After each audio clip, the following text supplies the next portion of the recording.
Karbala की खौफनाक रात के बाद जालिम समझ बैठे थे कि वो जीत गए, लेकिन उन्हें अंदाजा नहीं था कि एक तूफान जेल की जंजीरों में पल रहा है।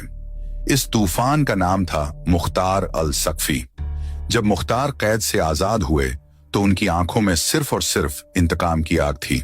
उन्होंने करबला की तपती रेत की कसम खाई कि वो इमाम हुसैन के एक एक कातिल को चुन चुन कर मारेंगे। मुख्तार ने अपनी एक खौफनाक और मजबूत फौज तैयार की और जालिमों के दिलों में खौफ का वो बीज बो दिया जिसने उनकी नींदें उड़ा दी। सबसे पहला नंबर था इब्ने जियाद का, जिसने इमाम का सिर कटवाने का हुक्म दिया था। मुख्तार की फौलादी फौज ने उसके महल को चारों तरफ से घेर लिया। जो जालिम कल तक तख्त पर बैठा था, आज वो खौफ से कांप रहा था। इब्ने जियाद का सिर धड़ से अलग करके बिल्कुल वैसे ही दरबार में लाया गया।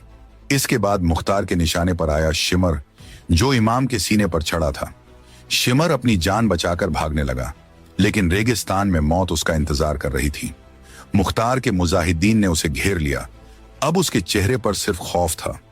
उस दरिंदे को खौफनाक तरीके से जंगली कुत्तों के आगे डाल दिया गया।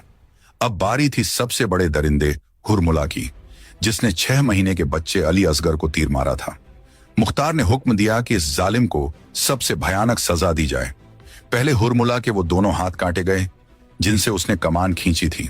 फिर उस तड़पते हुए जालिम को जिंदा ही धधकती आग में झोंक दिया गया। आग की लपट्टों में जलते हुए हुरमुला की चीखें आसमान चीर रही थी। एक के बाद एक करबला के सारे दरिंदे अपने भयानक अंजाम को पहुंचे। कुफा की गलियों में जालिमों का गुरूर हमेशा के लिए खाक में मिल गया। मुख्तार की तलवार ने साबित कर दिया कि नबी के घराने से गद्दारी की सजा क्या होती है। जो भी जालिम अहले बैत से दुश्मनी करेगा, उसका अंजाम दुनिया में ही खौफनाक होगा। मुख्तार ने शहादत का वो खौफनाक बदला लिया जिसे तारीख कभी नहीं भुला पाएगी। ये देखकर तमाम मोमिनों के दिलों को एक अजीब सा सुकून मिला। जालिम चाहे कितना भी ताकतवर क्यों ना हो, अल्लाह की लाठी में आवाज नहीं होती। अगर आपको भी मुख्तार के इस खौफनाक इंतकाम ने सुकून दिया है तो कमेंट में सुभान अल्लाह जरूर लिखें और इस्लाम की ऐसी ही अनसुनी हकीकतों के सफर में हमारे साथ जुड़े रहें। अभी चैनल का हिस्सा बने।